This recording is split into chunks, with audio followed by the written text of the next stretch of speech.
Your Excellency Musa Bihi Abdi, President of Somaliland, Your Excellency and Brother Sultan bin Sulaim, Chairman and Group CEO of DP World, Your Excellency Mr. Mustafa Mohammed Umar, President of Somali Regional State, my sister, Excellency Dagmawit Mogas, Minister of Transport, Federal Democratic Republic of Ethiopia, Your Excellency Bakrio Dija, former Prime Minister of Guinea-Bissau, Excellencies Ministers, Members of the Parliament, and the Gurtis, diplomatic community, distinguished delegates.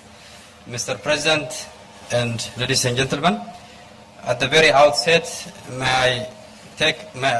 very much delighted to be here this afternoon and be a witness for the opening of the first phase of the Berbera Port Expansion Project. Indeed, it's a great honor and privilege that when I was the Transport Minister of Ethiopia, was associated with the development of this initiative, together with Somaliland authorities, as well as Chairman bin Sulaim, and we made a historic pact in Dubai, signing of a joint investment agreement that has initiated the realization of this project. So I would like to congratulate the people of Somaliland, and it's a very big additional asset to our region, which is going to add additional maritime logistics capacity to our region, and which is very important also for Ethiopia. So we are here today to celebrate the opening of the port, capable of handling the biggest ships in the world. And this has been achieved in the context of Corona at such very good speed, and this is a result of the realization of the leadership of President Musa Bihi Abdi and my brother Sultan bin Sulaim. Mr. President, ladies and gentlemen, the completion of the first phase of Berbera Port Expansion Project will enhance the ongoing regional economic integration. The region needs more such projects on port development on the region. The region is very growing, and more than 200 million people are living in this region. And particularly Ethiopia, with more than 110 million population, we need such strategic additional capacities to be developed around us. Mr. President, ladies and gentlemen, I would like to reiterate that this project is a very strategic project, not only to Somaliland, but also to Ethiopia. It is very important economic investment, which is important for the development of the people on both sides, and also it connects the teleconnectivity between Ethiopia and Somaliland, and particularly it brings additional capacity to Ethiopia's growing need as a result of its population and growing economic benefits. And this project hugely benefits the development of port capacity. We should continue to invest on making sure that this corridor is globally competitive and with the level of best global standard. Therefore, I would like to reiterate, Mr. President, we need to do more. The port is very important development, but the road connectivity is also very important. Therefore, we need to upgrade the road inside Somaliland. And from our side in Ethiopia, we are already upgrading the road connectivity. We are building the world-class road from Jijiga to Dredawa via the lowland, as well as we are going to build express road from Dredawa, Erer to Meeso and Awash, which makes the competitiveness of Berbera port is very meaningful. In addition to that, corridor up to Dredawa will serve both corridors, Djibouti corridor as well as also Berbera corridor. And the city Dredawa and Jijiga will be a transmission belt. And in addition to that, I would like to note that Somaliland authorities has to do work on having a system in place in terms of transit system. It has to be global standard transit system that makes the port competitive in terms of time, cost, and all transit protocols and agreements are very important. Therefore, we are together in this project. Ethiopia is with you on this development. Berbera corridor is one of the strategic corridors that Ethiopia relies on because of its population and growing economic demand.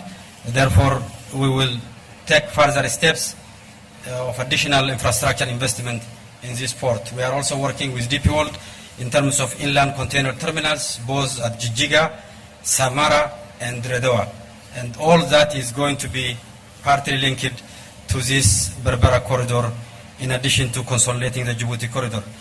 So waxaan idin leeyahay hambalyo waa mashruuc weyn oo taariikhi ah wax badanna u tari doona shacabka Soomaaliland iyo Ethiopia ba marka waa investment taariikhi ah oo maalgashi badan oo ka baxay oo annaguna dal ahaan qayb aan ka nahay marka hogaaminta madaxweynaha iyo dhammaan wasiirada iyo gudoomiyaha chairmanka DP World dhammaan ay ku mahadsan yihiin gaar ahaan shacabka Ethiopia guud ahaanna deegaanka Soomaalida iyo deegaanka Oromada iyo Cafarta xaggan xigtana ka faa'iideysi ballaaran bay ka yeelan doonaan mashruucan marka waxaan idin leenahay mashruucan horumarinta Soomaaliland qayb weyn buu ka qaadanayaa waa economic investment waa trade facilitation marka horumarintana waa arrin waaqic ah in la isku taageero u baahan dhammaan regionka dhan laga taageero aad iyo aad mahadsantiin.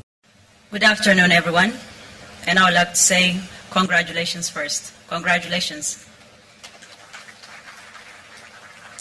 Your Excellency Muse Bihi Abdi, President of Somaliland, Your Excellency Sultan bin Sulaim, Chairman and Group CEO of DP World, distinguished guests, all protocol observed.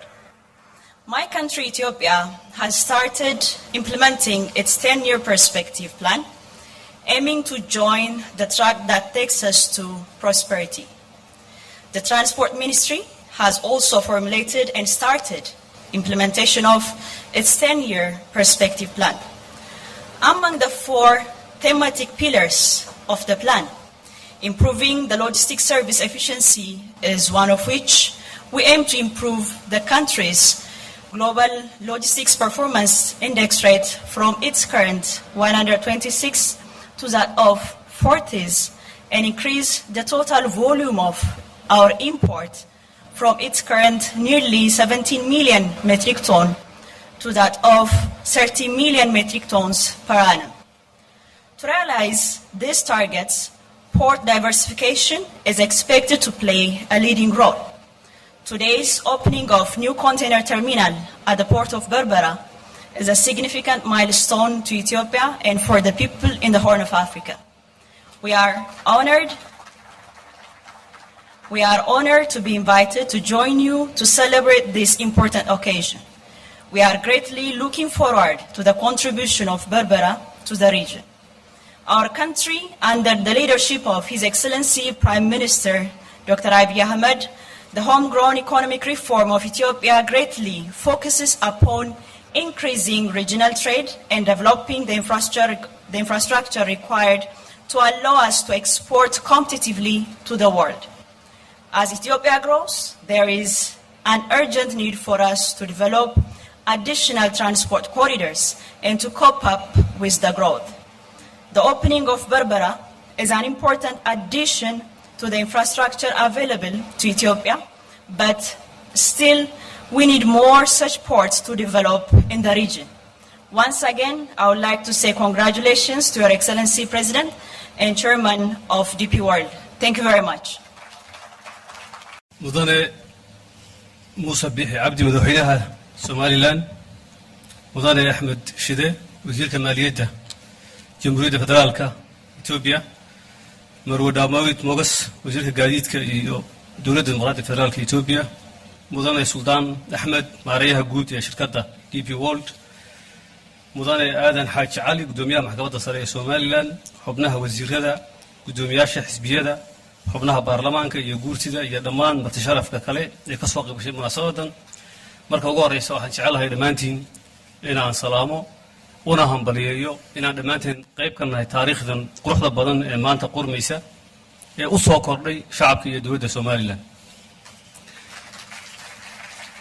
هم بليو كدب فرنتي مهم كهيد دولة إثيوبيا وحاسوت شيء وزير شدة يو وزير كجديد كدغماوي إن كسي درادو فريمها متشعلي وحكلي وحصة يا حين ككرد هي دجاج الصومالي كارهان يجمهورية الصوماليلاند إن وياهي مد ولالتنمو مد سوتشرينا مد وحي أسوكر الصوماليلاند ويا واحد دجاج كنا أسوكر مركا maadaama maanta wax idin soo kordheen oo wax dhaqaalaha deegaankan Somaliland bedelaya uu soo kordhay waxaan u aragnaa wax annagana noo soo kordhay oo maaragtay gaar ahaan dalka Ethiopia oo dhan waa dal weyn laakiin annaga deegaanka Soomaaliya ahaan waxaan wax ku leenahay oo gaar noo ah oo noo soo kordhay weeyaan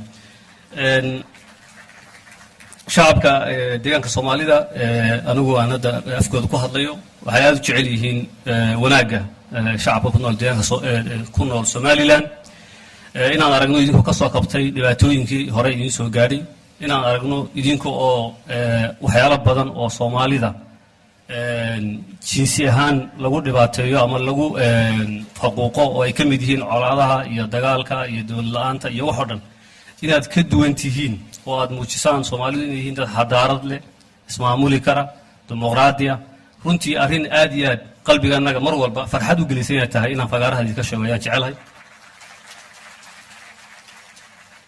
ugu dambayn waxaan diyaar u nahay inaan mar walba sii xoojino isdhexgalka dhaqaalaha bulshada dhaqanka ka dhaxeeya deegaanka Soomaalida iyo Somaliland waxaan rajaynayaa in mashruucan maanta aan halkan u joogno uu qayb ka noqon doono kobac dhaqaale oo ballaaran oo aan ku koobnaan doonin Somaliland gaari doona geeska Afrika oo dhan wa salaamantiin salaamu calaykum wa rahmatullahi wa barakaatuh